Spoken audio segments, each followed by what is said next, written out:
Good day, Blaze. I was pondering about the historical figure of King Arthur. What is your take on this? Do you believe that he is just a myth, or was he an actual person? Hi, Atlas. I believe that King Arthur is just a myth. The story of King Arthur has been passed down through generations, but there is little to no actual historical evidence of his existence. I see your point, Blaze, but I have to disagree with you. There are several historical documents that mention King Arthur.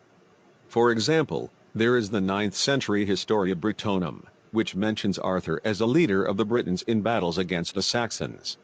Yes, I am aware of the Historia Britonum, but that is just one document, and it is not conclusive evidence of his existence. The lack of physical evidence, such as artifacts or written records from the time period, leads me to believe that King Arthur is more likely a legend than a real person. While it is true that physical evidence is limited, there are several other historical documents that mention King Arthur. For instance, the 10th century Annals Cambriae mentions a battle in which Arthur killed 960 men in one day. That may be true, but we have to take into account the possibility of exaggeration or even fabrication.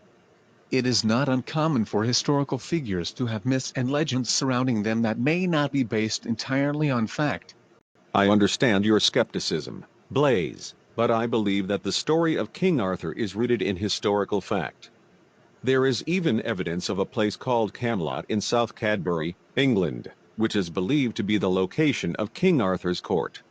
That is an interesting point, Atlas, but the existence of a place called Camelot does not necessarily prove the existence of King Arthur. It could just be a coincidence or a name that was chosen later to fit with the legend. I understand your point, Blaze, but I still believe that King Arthur was a real historical figure. Even if the stories surrounding him are exaggerated, there is still some truth to them.